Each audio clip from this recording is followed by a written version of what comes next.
सीसू 2022 को डिसलाइक या लाइक कीजिए। फिल्म की शुरुआत बैकग्राउंड में चल रही एक आवाज को सुनाने से हुई, जहां 1944 में होने वाली दूसरी जंग के बारे में बताया जा रहा था, जिसमें रशिया और जर्मनी के नाजी सोल्जर्स के बीच खूनी जंग छिड़ गई क्योंकि दोनों मुल्कों के ताल्लुक अच्छे नहीं थे। इसके बाद हमें एक बड़ा आदमी दिखाया जाता है जिसका नाम कोर्पी है और यही कहानी का मेन कैरेक्टर हीरो है। कोर्पी दरअसल एक मुसाफिर है जिसका कोई एक ठिकाना नहीं। ये जमीन में गड़ा हुआ सोना ढूंढने का काम करता है। इस वक्त भी वो अपनी फैमिली और सबसे दूर एक जगह पर आया हुआ है। कोर्पी के साथ उसका पालतू डॉग और घोड़ा था जिनसे वो बहुत प्यार करता था। ये दोनों भी उसके साथ सफर के मुसाफिर थे और इस तरह से उसकी जिंदगी चल रही थी। एक दिन खुदाई करते करते उसे सोने का बहुत ही छोटा सा बारीक टुकड़ा मिल जाता है। इसे देख वो खुश हो गया, सोचने लगा कि अगर इस इलाके में सोने का ये टुकड़ा मिल सकता है तो जरूर आसपास भी बहुत सारा सोना गड़ा होगा। तो इसी सोच के साथ अगले ही दिन वो पहले से भी ज्यादा मेहनत करने लग जाता है। जगह जगह गड्ढे खोदता है ताकि सोना मिल जाए। साथ ही उसे इस बात का भी डर था कि कहीं मुझे कोई देख न ले। खुदाई करते करते उसे बहुत वक्त हो गया पर कोर्पी को उसकी मेहनत का फल नहीं मिला, यानी कि सोने का एक छोटा सा टुकड़ा तक उसके हाथ नहीं लगा, जिस वजह से वो उदास हो गया। फिर अगली सुबह जैसे उसने एक जगह खुदाई की तो उसे बहुत सारा सोना मिल जाता है जिसका उसने अंदाजा भी नहीं लगाया था। ये देख उसके अंदर खुशी की लहर दौड़ गई। खुशी में आंखों से आंसू आने लगते हैं। ऐसे ही फिर रात हो गई। कोर्पी वहाँ का सारा सोना निकाल कर अपने घर आ गया। फैसला करता है कि सुबह होते ही मैं शहर में सोना बेचकर अच्छे खासे पैसे कमा लूंगा। फिर जैसे ही सुबह हुई नहा धोकर वो अपने सफर पर निकल गया, जहाँ उसे बहुत सारे खतरों का सामना करके अपनी मंजिल तक जाना था। उसने सारा सोना ले लिया। घोड़े पर बैठकर अपने डॉग को लेकर वो शहर की तरफ जा रहा था, जहाँ रास्ते में उसे नाजी सोल्जर्स की टीम नजर आती है क्योंकि वो दो रशियन लड़कियों को अगवा करके अपने साथ ले जा रही थी। जैसे ही कोर्पी उनके सामने से गुजरा सारे सोल्जर्स उसे देखकर हंसने लगते हैं। कोर्पी की नजर कमांडर पर गई जो बड़ी गौर से उसे देख रहा था, पर नजरअंदाज करके उसे वहाँ से जाने देता है। फिर अपने आदमी को कमांडर बताता है कि ये भी बचने वाला कहाँ है, बहुत जल्द ये भी मारा जाएगा क्योंकि हमारे सोल्जर्स की एक और टीम पीछे जमीन में बारूद बिछाती हुई आ रही है, जिसमें फंसकर ये बूढ़ा कोर्पी मारा जाएगा। कोर्पी जब आगे बढ़ा तो देखता है कि बहुत सारे लोगों को मारकर उन्हें बीच रास्ते पर खंभों के साथ टांग दिया गया है, जो देख वो हैरान भी था, साथ ही थोड़ा घबरा भी जाता है क्योंकि दोनों मुल्कों के बीच चल रही दुश्मनी और जंग इस कदर बढ़ गई है कि नाजी सोल्जर्स बेकसूर लोगों को भी मौत के घाट उतार देते हैं और फिर मरे हुए लोगों को ऐसे लटका दिया जाता है, जिस वजह से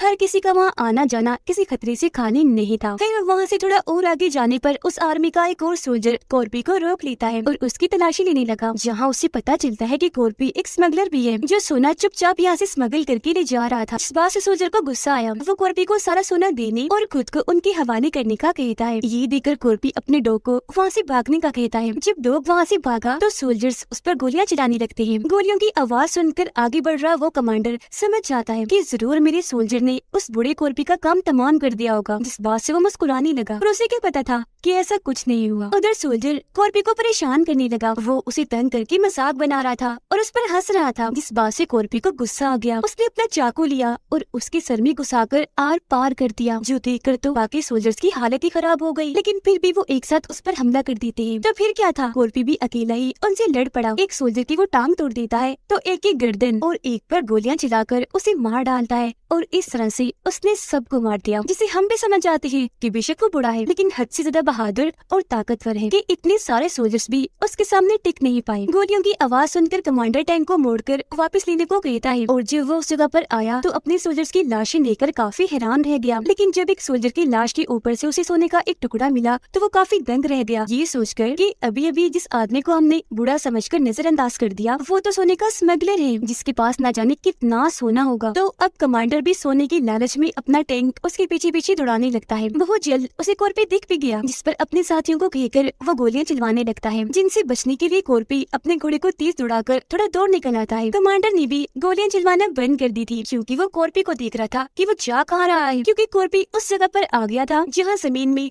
बारूद दबाया हुआ था। घोड़े का पैर जैसे बॉम्ब बारूद पर पड़ा तो बॉम्ब फटने की वजह से घोड़ा काफी जख्मी होकर दूर जाके गिरा, जिससे कोर्पी भी काफी जख्मी हो गया। अपने घोड़े को मरते हुए देखकर उसे बहुत दुख हुआ, वो रोने लगता है, लेकिन टाइम पर बात किए बगैर वो सोने के टुकड़े दोबारा इकट्ठा करने लगता है। इसी बीच कमांडर भी अपने सारे सोल्जर्स के साथ यहाँ पहुँच जाता है। इससे पहले कि कमांडर अपने साथियों को कहकर उस पर हमला करवाता, कोर्पी सोने का एक टुकड़ा एक बॉम्ब बारूद पर दे मारता है, जिससे वो फट गया और हर तरफ धुआं फैल जाता है। तब फौरन सारे सोल्जर्स अंधाधुंध गोलियां चलाना शुरू हो जाते हैं और कोर्पी अपने पास मौजूद शील्ड को आगे करके खुद की जान बचाता है। धुएं का फायदा उठाकर पास ही में कहीं छुप गया। अब कमांडर अपने कुछ साथियों को उसे पकड़ने के लिए भेजता है, पर क्योंकि वहाँ की सारी जमीन में ही बारूद बिछे हुए थे तो इस वजह से बहुत सारे सोल्जर्स मारे जाते हैं। कमांडर ऐसे अपने साथियों को मरने नहीं दे सकता था। तो अगवा की गई रशियन लड़कियों को मोहरा बनाकर वो आगे भेजता है ताकि ये मारी जाए और सोल्जर्स को कुछ भी ना हो। इसी बीच कमांडर का सबसे करीबी साथी उसे बताता है कि जिस बूढ़े आदमी की जान के पीछे हम पड़े हुए हैं वो कोई आम आदमी नहीं है, बल्कि एक बहुत ही खतरनाक कमांडो है, इतना बहादुर कि किसी भी जंग में वो अकेला ही काफी है। और हमारे सीनियर्स का तो ये हुक्म था कि हम उस बूढ़े कॉर्पी से दूर ही रहें। जिसके बाद हमें यहाँ कॉर्पी की कहानी पता चलती है। असल में जंग के दौरान रशियन आर्मी ने उसकी पूरी फैमिली को खत्म कर दिया था, जिस बात से वो आग बगोला हो गया। बदला लेने के लिए जोश में आकर उसने तकरीबन 300 सोल्जर्स को मार दिया, जिसमें रशियन आर्मी और नाजी दोनों सोल्जर शामिल थे। ऐसा करने पर आर्मी उसे ढूंढने लगी। वो मिल गया, पर लाख कोशिशों के बाद भी जब वो नहीं मरा तो उसे अकेला ही जंगलों में छोड़ दिया गया। बाद में उसकी ऐसी ताकत, बहादुरी और हिम्मत को देखते हुए उसका नाम कॉर्पी रख दिया गया, जिसका मतलब ना डर, कभी न हारने वाला और ना ही मरने वाला। कमांडर का साथी कहते हैं कि हमारे इतने सारे साथी मारे गए हैं, तो अब हमें वापस चलना चाहिए, लेकिन उसने मना कर दिया। सोने की लालच में और कॉर्पी से बदला लेने के लिए वो बस आगे बढ़ने को कहता है। उधर कॉर्पी काफी दूर आकर एक जली हुई गाड़ी के पीछे आकर छुप जाता है। उसने देखा कि मेरी टांग पर गोली लगी हुई है, जिसे वो अपने चाकू की मदद से निकालने लगा। अब जाहिर है ऐसा करने में उसे बहुत मुश्किल पेश आ रही थी, क्योंकि बहुत तकलीफ हो रही थी। साथ ही इतना जख्मी होने की वजह से वो कमजोर भी हो गया था। तो कुछ देर के लिए उसकी आंख खुल गई, लेकिन कुछ देर के बाद कमांडर और उसके सारे सोल्जर्स वहाँ आ जाते हैं। जो आवाज सुनकर कॉर्पी की आंख खुल गई और वो जल्दी से उनके ट्रक के नीचे आकर छुप जाता है, लेकिन कुत्ते उसे सूंघते हुए आ रहे थे, इसीलिए वो ट्रक का पेट्रोल टैंक लीक करके पेट्रोल अपने ऊपर गिरा लेता है ताकि कुत्ते उसे सूंघ न पाए। पर तभी एक सोल्जर को पेट्रोल की लीक होने की खबर हो गई, इस वजह से वो ट्रक रुकवा देता है। ऐसा होने से कॉर्पी घबरा गया। पकड़े जाने के डर से वो वहाँ से भागने लगता है, पर कमांडर का साथी उस पर गोलियां चलाने लगा, जिसके साथ वो अपने कुत्ते उसके पीछे लगा देता है। अब उनसे बचने के लिए कॉर्पी खुद को आग लगा देता है, क्योंकि पूरा जिस्म तो पेट्रोल से भरा हुआ था। खुशकिस्मती से करीब एक तालाब था,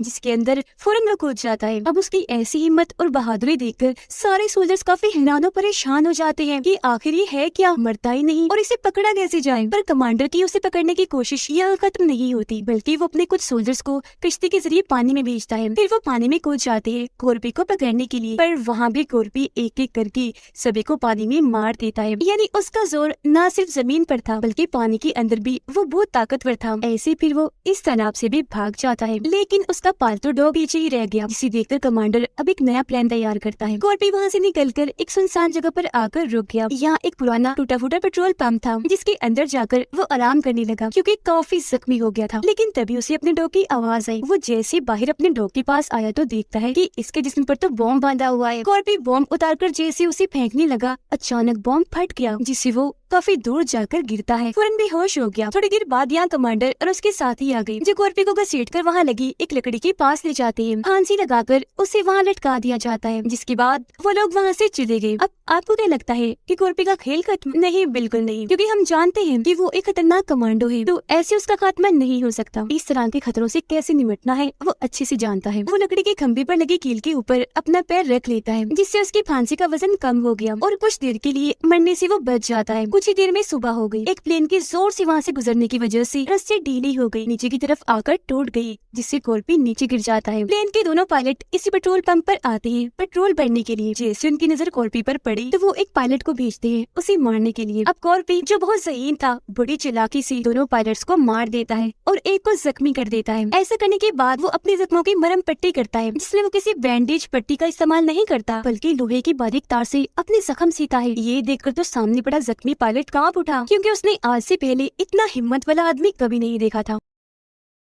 अब क्योंकि कॉर्पी ने कमांडर से अपना बदला लेना था, साथ ही उसे सोना ले जाकर शहर पहुंचना था, इसीलिए वो पायलट को अपने साथ लेकर आगे बढ़ जाता है, क्योंकि प्लेन उड़ाने के लिए उसे एक पायलट की जरूरत थी। उधर कमांडर और उसके सोल्जर्स जब आगे बढ़ रहे थे तो एक जगह पर आकर रुक गए, क्योंकि सामने उन्हें वही प्लेन तबाह हुआ दिखता है। चेक करने पर वो देखते हैं कि किसी ने पायलट को फांसी लगाकर मार दिया है, और ये वही रस्सी है जिससे इन्होंने कॉर्पी को फांसी लगाई थी, जिसका मतलब था कि कॉर्पी मरा नहीं बल्कि अभी जिंदा है। जो सोचकर कमांडर काफी दंग रह गया। फिर अपने साथियों को अलर्ट रहने का कहकर आगे बढ़ने का बोलता है। जिस ट्रक में रशियन लड़कियों को बंदी बनाकर ले जाया जा रहा था, उसमें एक सोल्जर कॉर्पी के बारे में बात कर रहा था, जो सुनकर उनमें से एक लड़की आइनो उनकी बातें और बेवकूफियों की वजह से मुस्कुराने लगती है। और अब से आइनो लड़की को हमने मैं कहकर बुलाना है। अब आइनो यानी मैंने उन सोल्जर्स को कहा कि तुम कॉर्पी को कभी ढूंढ नहीं पाओगे, उसे हराना तो दूर की बात है क्योंकि वो है ही इतना बहादुर, ऐसा आज से पहले कभी कोई नहीं कर पाया। उसे पकड़ने के चक्कर में पहले ही 300 सोल्जर्स अपनी जान गंवा बैठे हैं, तो तुम लोग क्या हो। अब अगले ही पल कॉर्पी उनमें से एक सोल्जर पर हमला करके उसे मार डालता है और खुद ट्रक के अंदर आ गया। उसे देखकर मैंने और मेरी दोस्त ने उसका साथ देने का फैसला किया। खास तौर पर मैंने उसका बहुत साथ दिया। कॉर्पी मेरी और मेरी दोस्त की मदद से जाल बिछा कर सोल्जर्स को मारता रहा। मैंने भी एक ट्रक में बैठकर 9 से 10 सोल्जर्स पर अंधाधुंध फायरिंग करके उन्हें मार दिया, ऐसे फिर और भी कई सारे सोल्जर्स को। जिसके बाद आखिरकार कॉर्पी उस टैंक पर चढ़ गया जिसमें कमांडर और उसके सोल्जर साथी हैं, जो देखकर कमांडर अपने साथी को बाहर भेजता है उससे लड़ने के लिए। लेकिन कॉर्पी बड़े आराम से बड़ी आसानी से उसे दबोच लेता है और सीधा टैंक से नीचे कूद पड़ा। फिर उसे इतना मारता है कि अधमरा कर देता है। तभी यहाँ बाइक पर 2 सोल्जर्स आए। अब कमांडर के साथी को लगा कि ये दोनों मुझे बचा लेंगे, लेकिन जब उन्होंने कॉर्पी को देखा तो वो बाइक से उतरकर यहाँ से भागने लगे क्योंकि वो कॉर्पी की मशहूर कारनामों के बारे में पहले से ही जानती थी। अब कॉर्पी कमांडर के साथी को ना मारकर बाइक लेकर वहाँ से चला गया। इसके बाद मैंने अपनी बाकी रशियन लड़कियों को भी आजाद कर लिया, जिसके बाद हम गन्स लेकर वहाँ आए और कमांडर के साथी को चारों तरफ से घेर लिया क्योंकि इसने कई बार मुझ पर और मेरे साथियों पर जुल्म किया, बहुत मारा था। कमांडर अपने एक साथी की मदद से एक पायलट से आकर मिला क्योंकि वो इन्हें कहीं और ले जाने वाला था, पर जाते जाते कमांडर अपने ही साथी को शूट करके मार देता है, जिसका मतलब था कि वो इतना लालची है कि उसने अपने साथी को भी नहीं छोड़ा। प्लेन में बैठकर कमांडर पायलट के साथ जैसे उड़ान भरने लगा तभी अचानक तेज स्पीड में आ गया कॉर्पी, जिसने आते ही उनके प्लेन पर अंधाधुंध गोलियां चलाना शुरू कर दी। गोलियों की वजह से सामने वाला शीशा टूट गया, पर आखिर वो उड़ान भर ही लेते हैं। नीचे बाइक को देखकर कमांडर को लगा कि कॉर्पी नीचे ही रह गया है, पर ऐसा नहीं था, बल्कि वो तो अपने हथियार के जरिए प्लेन तक पहुंचकर वहाँ लटक गया था। फिर जैसे तैसे टायर के पास आ गया और आखिरकार प्लेन के अंदर भी आ जाता है। उसके अंदर आने की आवाज कमांडर ने भी सुन ली थी। डरते हुए वो जैसे पीछे गया, अचानक कॉर्पी उस पर हमला कर देता है, जिसके बाद यहाँ उनकी खतरनाक लड़ाई शुरू हो जाती है। इस लड़ाई में कमांडर कॉर्पी पर भारी पड़ रहा था, उठा कर उसे मार रहा था। वो उसे हुक की मदद से मार कर जख्मी कर देता है, जिससे कॉर्पी इतना जख्मी हो गया कि उसकी हालत मरने वाली हो जाती है। अब इससे पहले कि कमांडर दोबारा से उस पर हमला करता, कॉर्पी मौका देकर हुक को मिसाइल के साथ जोड़ देता है, जिसकी रस्सी कमांडर ने पकड़ी हुई थी, और फिर मिसाइल को छोड़ ही देता है। उसकी वजन से मिसाइल के साथ कमांडर भी नीचे जमीन पर आ गया, जहाँ आते ही मिसाइल फट गया, जिससे कमांडर के चित्र उड़ जाते हैं और यहाँ उसका खेल खत्म। थोड़ी देर बाद कॉर्पी देखता है कि जख्मी होने की वजह से पायलट की मौत हो गई है, जिससे प्लेन धीरे धीरे अब जमीन की तरफ झुकता जा रहा है। अब कॉर्पी को प्लेन तो चलाना नहीं आता था, इसलिए वो खुद को मजबूती से बांधकर पिछले हिस्से में आकर बैठ जाता है, जिसके बाद प्लेन जमीन पर आते ही टकराने की वजह से तबाह हो गया। प्लेन के टुकड़े टुकड़े हो गए। उधर सारी रशियन लड़कियां यानी मैं और मेरी दोस्तें नॉर्वे तक पहुंच गई थी। साथ में हम कमांडर के साथी को भी बांधकर लाए थे, जिसे मार कर हमने जख्मी कर दिया था। अब हम दलदल में से एक आदमी को बाहर निकलता हुआ देखते हैं। हैरत, वो और कोई नहीं बल्कि कॉर्पी था, जो इतने बड़े प्लेन तबाह होने के हादसे से भी बच गया, जो बात सच में तारीफ के काबिल है। खैर, अब वो बचा हुआ सोना बेचने के लिए सोने की एक काफी बड़ी दुकान पर जाता है। अंदर आते ही अपना लाया हुआ सारा सोना काउंटर पर रख देता है, जिस सोने को देखकर आसपास के सभी लोग काफी हैरान रह जाते हैं। सोना देने के बदले कॉर्पी उनसे बड़ी रकम और किसी बड़े चालान की मांग करता है, ताकि आगे से उसे कोई दिक्कत ना हो, आसानी से वो पैसों को ले जा सके और यहाँ पर दोबारा सोना भी ला सके। तो ये थी कॉर्पी की बहादुरी की कहानी। तो उसकी तरह बाकी लोग जो कामयाब होना चाहते हैं, हमेशा हिम्मत रखें, हौसले से काम लें और अपनी मुश्किलात इम्तिहानात के सामने डट कर खड़े रहे, उनका मुकाबला करें। ये मूवी इधर ही खत्म हो जाती है।